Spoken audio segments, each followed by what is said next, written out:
Welcome to the Powerful Panels podcast. This is Kristin Arnold, and I am a professional panel moderator on a quest to make all panels lively and informative. And today is a very special day because today marks our 300 posting of a powerful panel discussion tip. And today we have with us a couple of our contributors who these discussion tips would have never been able to do this unless people contributed their wisdom. And all I've done is like stand on the backs of the shoulders of people, stand on the backs and shoulders of the people who have gone before me. So I really want to welcome our esteemed panelists. We have Terry Brock, who's been doing virtual panels before they were called virtual panels. We've got Mark Sanborn, we've got Elizabeth Marshall, we've got Glenn Thayer, and we have Creative Training Techniques, Bob Pike Group, Becky Pluth. So I'm so excited to have all of you here today. Yay, thank you. Okay, so that's when you say something like, yay, that's good. Yay, thank you. Yay. Yay, our webinars like Twitter, hopefully it goes away. I'm just kidding. You know, I don't think panels are going to go away. And specifically panels in this virtual world, this pandemic world, have actually proliferated. And I'm just wondering, why do you think so? Becky, you're shaking your head. Elizabeth, you're shaking your head. Why do you think that panels have been on the uptick? Well, I'll go. I 100% when COVID hit, all of the face-to-face business went away, about 90% of it in 10 days for most people. And so it all reverted to online, and companies still, they still needed teaching. They still needed curriculum. They still needed opportunities for their folks to have access to these panelists that are going to really give them great information. I work with a really large pharma company, and 140 senior leaders from around the world were coming together in London, and that went away overnight. And so then it became, okay, we're going to bring the panelists to you. And over the course of a series of 6 sessions, which was different from the full 3-4 days they were going to be together, we still had that great content via panel. So amazing people could be accessed still. They didn't want to lose that. So I think that they just overnight said, okay, we got to do it a different way. Well, I want to speculate that there's kind of a parallel processing going on now, that when people say speaking is coming back, I'm not exactly sure what that means, because I've always said 3 speakers in agreement don't create a trend. And we all know people who are getting out and speaking more. I haven't noticed, and I, like all of us on this call, we have a lot of friends. With few exceptions, I haven't noticed anything near to a pre-2020 return. What I have noticed, and again, I'm speculating here because it's not based on quantitative research, is some of the meetings that I was typically being considered for, and in one particular case was up for, all of the presenters turned out to be industry experts. Now, in the olden days, pre-COVID, we used to say, well, they're trying to save money. I don't think that's what's going on now, and I think it bodes well for panels. I think that increasingly people want to hear from their peers about what they did and how they did it, how they survived, and not to take away from the expertise of my colleagues, but frankly, few of us run large corporations. Few of us are granular practitioners in that market space. So I think that this could be a real opportunity for skilled panel moderators to say, look, if you're going to bring in the people who have done it, obviously the people that have the credibility that you want to hear from, the one thing that you really need is someone to extract what they've learned, because this is the thing. A lot of speakers haven't done much, but they're good at talking about it. A lot of industry experts have done a lot, but they're not good at talking about it. So I think panelists can fill that gap in between, helping the industry experts really get good at communicating what they've learned. So the panel moderator role is not just facilitating the panel, it's about coaching those panelists to be better. Elizabeth, you're shaking your head a lot on that one. I bet you want to add something. Absolutely. I mean, I just love what Becky and Mark have said. And I'm thinking about one of my clients who, paused some of their user conferences and, industry events with potential and existing customers to kind of wait out COVID. And then they realized, okay, no, there is an opportunity, as Mark said, to bring existing customers and like peers to share. And while there were a few keynote sessions, I mean, I was moderating most of like the entire event, because it was really about what, you know, customer A could share with customer B that would be truly meaningful in terms of making strategic changes and differences. And it was really thrilling to see that, you know, that the culture that the client culture that this company has created was there in spades virtually. And it surprised them so much that they've now shifted their strategy to incorporate virtual indefinitely, even if they're going to bring back the in-person events, which I think is, to your point, Mark, that there's a real opportunity here for virtual and for the panel moderator. So speaking of virtual panels, you know, when I interviewed all of you for the last 6 years, we dropped a panel discussion tip every week for the last 6 years. So it's culminated in 300 of these things. You know, we didn't really talk very much about the virtual side. Terry, you and I did, because you're like the virtual techno whiz king. Elizabeth, you and I chatted a little bit about it, but I'm just wondering, what do you think has shifted in the world now that people are much more comfortable in Zoom, WebEx? What do you think has been the evolution of pre-COVID to virtual panels in this post-pandemic world? Yeah, Terry. Yeah, if I can jump in, I think it's been a real benefit of, after all the tragedy of the COVID, that we see a real benefit of the psychological acceptance. Businesses before, when I would get ready to talk about doing something virtually, they'd always say, no, we want it to be physical because virtual just is not the same. And they kind of put a X on it, saying, no, we're not going to do it ever. Now they had to open their eyes and see, hey, there's some possibilities on this. We can do it. And so I think now it's more psychologically available and people are more open to it. And like with a panel, now they're more open to the idea of bringing in a panel from different parts of the world. So we can tap into people that are not just there physically, but be able to say, hey, we've got real smart people who know this in many different areas. And what we're going to do is we're going to bring them in from around the world. And I think it's still going to be like a hybrid thing where you'll have some live people in a live in-person event, and you'll have some remote people. Glenn, you've been doing that for a while. So tell us a little bit about that experience. Well, let's see. I've been producing and hosting hybrid events since 2009. So just a tiny bit of time. Talking about, you know, when COVID hit and the panels and when people went into panels, what I found on the association end of the market is it was a quick and easy way to get content out there when members were anticipating content. And they said, we'll just do a panel. And I found instead of it being thoughtful, it was more of, hey, we can get it done. It was easy. It was easy to put something together and say, well, who moderates this? And I found that was the big challenge, is they weren't having good moderators. They had somebody who was a subject matter expert who was part of the organization who would then chime in and have an opinion. And when they would ask me, come in, it's like, well, we need a professional. It's like, well, okay, so what have you done in the past? And like, well, we've had other people do it. And I'm like, okay, so what happens when you have other folks on there? And they said, well, they have opinions. Instead of facilitating, they should be on the panel instead of moderating. And I was like, well, that's usually what ends up happening. And I found that a lot of them were disjointed because of that. However, when they got how a panel should be presented and working the panel the right way, it kind of showed up like Meet the Press. It was very much here's a quick fire. All right, let's talk to Bill. Bill, what is going on right now in nuclear bailout legislation in the state of Ohio? What's happening? This is specific from an event that I had done in October for an energy organization. And it was all around a scandal and bailout legislation. So it was really in depth. I know more about nuclear legislation than I ever wanted to know in my entire lifetime. But what happened is they were able to get this great content out because they did the panels the right way. And I think they went, ooh, we can do this virtual.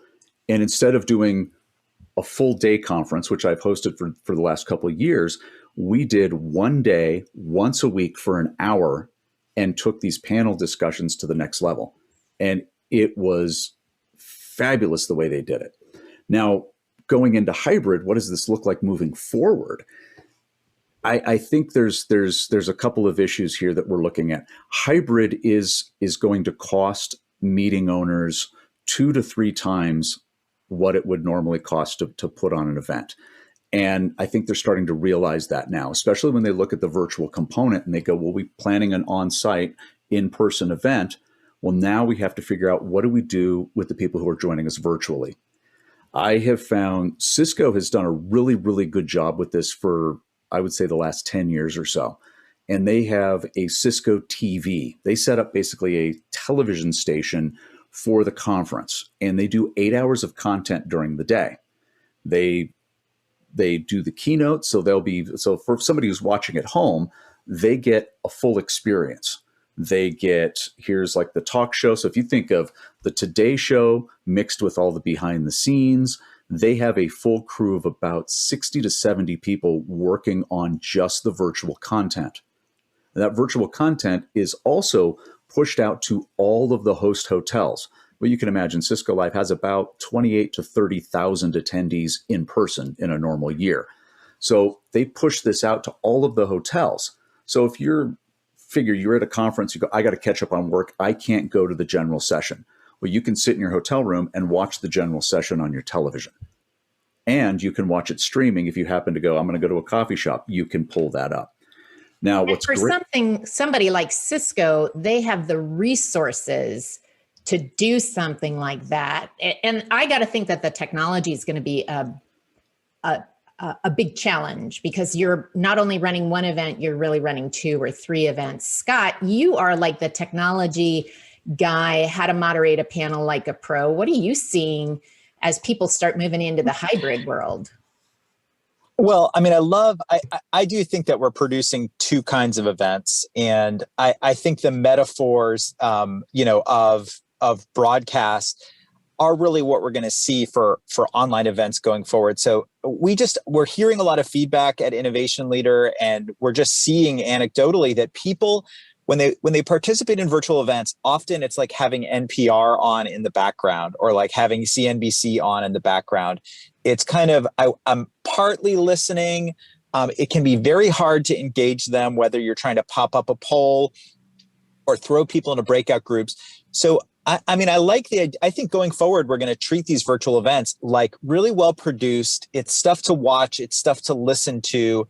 And that in-person events are just really going to dial up the quality of the hallway conversations and the schmoozing, and maybe doing more one-on-one meetings, panel discussions where, the moderator really is there to let the audience ask questions, as opposed to come with their list of 25 questions that they want to get to.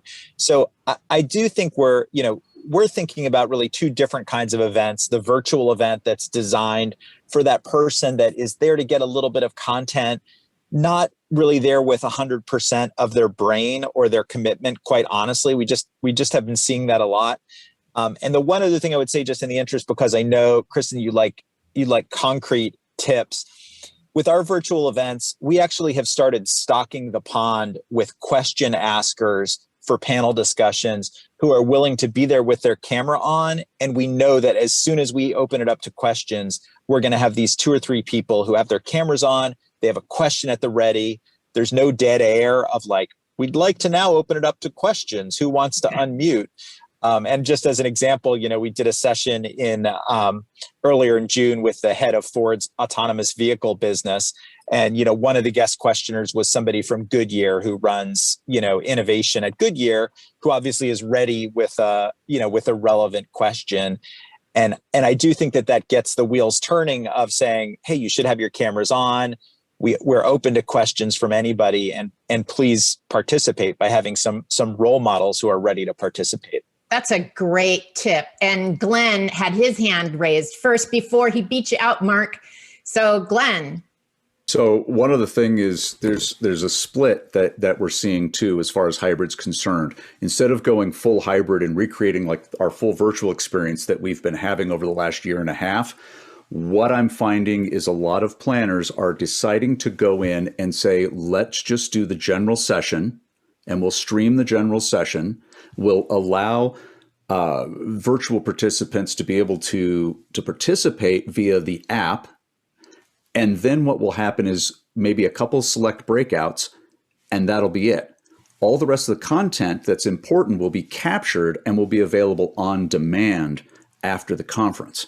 And then what happens is after that main, let's say their main event, their main in-person event, the rest of their content, they're going to have more additional events that will then be virtual. So look for that uptick. So virtual is not going away. I think virtual is going to increase to augment and kind of fill in from that in-person experience. So I think we need to be able to still hone our virtual skills and not jump back in and say, hey, no, we're back in person. We're definitely going to be 100% in the deep end in virtual. Mark. Well, I know you were going to call on the guy with the better hair. That's something I've come to terms with in my aging years. You got a better jacket, though. No, I think there's just a couple bullet points I think that everyone's speaking to, if I may be so bold. And the first is that I think if you can, just as if you consider yourself a speaker only, you're limited. If you consider yourself a panel moderator, you're limited. I think what the rules are being rewritten, and they're not cast yet. As you know, Glenn's got a lot of longevity in the space, but even he's talking about how things are changing. I think number 1 and 2 to add to your toolkit is to be a designer, a panel designer, and a producer. And I'm not throwing this in as a shameless plug, but we started a little business called Virtual Presentations Institute because we realized that the production end is very difficult. You can have fantastic presenters and moderators, but if the production sucks, all is lost. And so this understanding how to design, most clients, they just pick their most popular or their perceived smartest members. And again, the design is critical. The broadcast idea is definitely something that I think has traction. So if we can help design and we can help either through a third-party partnership or through our own skills, help produce these events, we've just added incredible value to the moderator role. Well, there you go. There's a tip. So I like to keep these podcasts to about 30 minutes. So I'd like to spend the rest of our time with any other tips or suggestions that you have as we move into this kind of more virtual, more hybrid kind of world. What would your idea be? I'm going to pick on Elizabeth because you're smiling. I bet you've got an idea. Well, I've been really taking in everything that Scott and Glenn and Mark have touched on related to technology. And it feels like, as someone who has moderated virtual panels since 2007, I've thought about the arc in development of technology over the years. And it feels like if we can have that Goldilocks level, not too much, not too little, so that we as moderators can show up in our curation role and in our strategic role, and we're not overwhelmed by the technology, and we can help direct the client to make smart choices about the technology, so it's not overblown and the technology is not interfering with the engagement, and at the same time as moderators to put on our capes, and if we have to have like the 2 different screens plus the iPad to facilitate Q&A and to pull things together like MacGyver, then that's what we have to do to create that curation experience.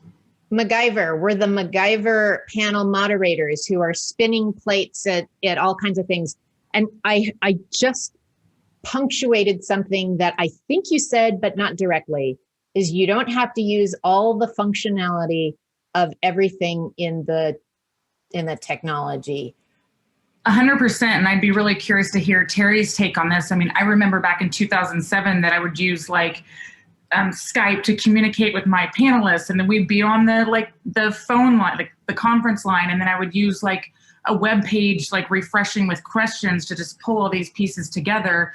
And yet, there's all these advancements now which are wonderful, and yet they may not be an improvement, from the paper clips and shoestring that we've used in the past. So, Terry, what are your thoughts on that? And then I want to hear from Scott as well on that. Yeah, I think we're seeing that we're accepting it a lot more now. I remember it was 2007. I gave a general session in Denver for NSA's, what at the time was a Western workshop.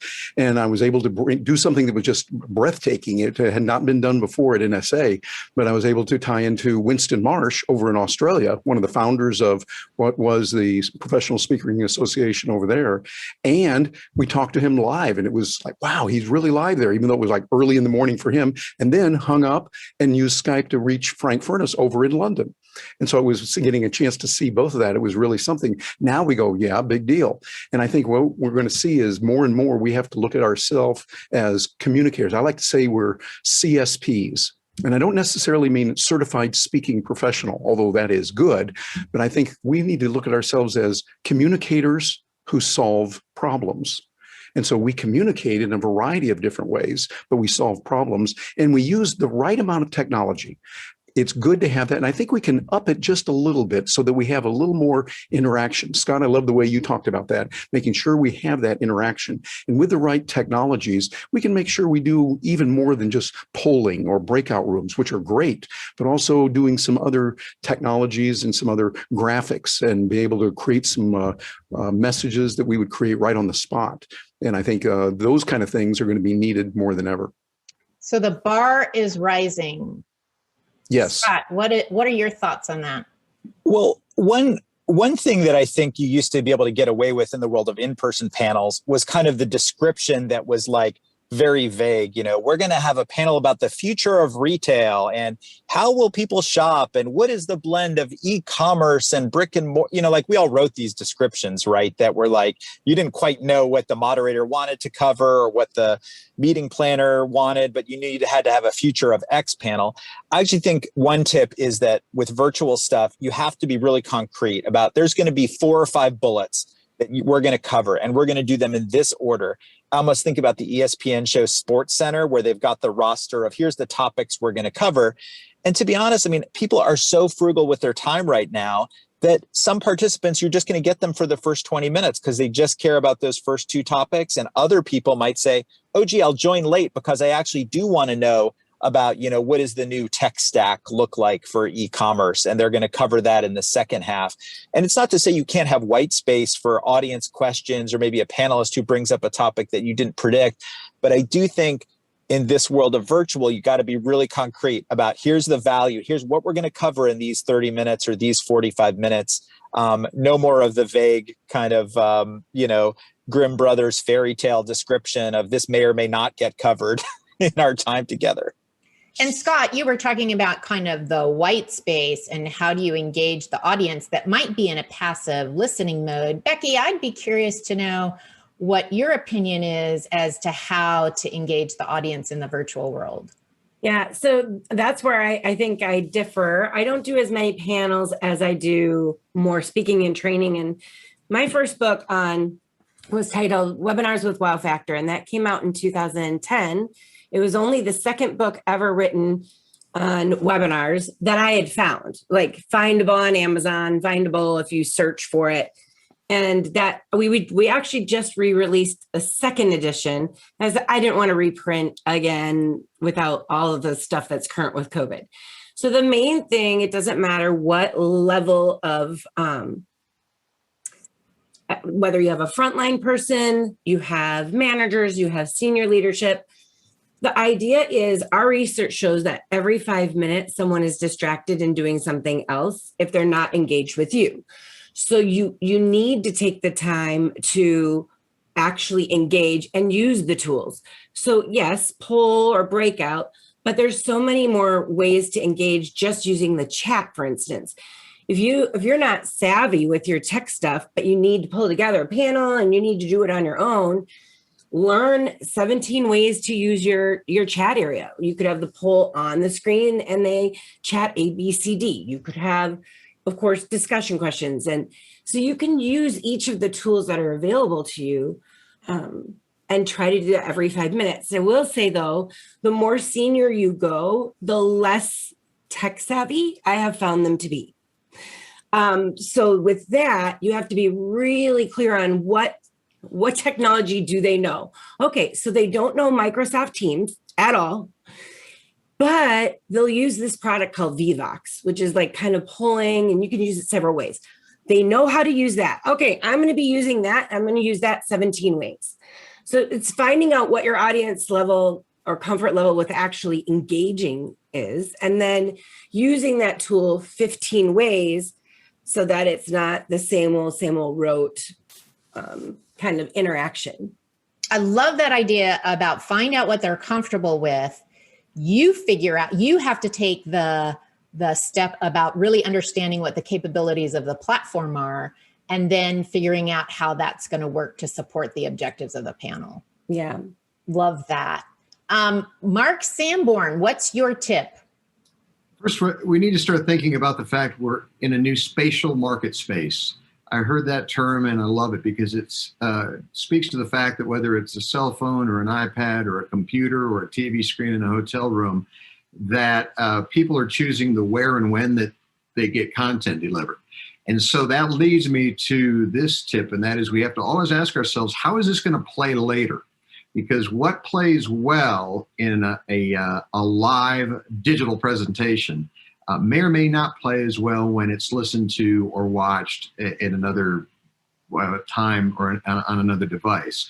And I think there's going to be both a science and an art that revolves around how to master the spatial market space so that we can create, as moderators, as speakers, evergreen content that people will want to listen to at any time in any medium.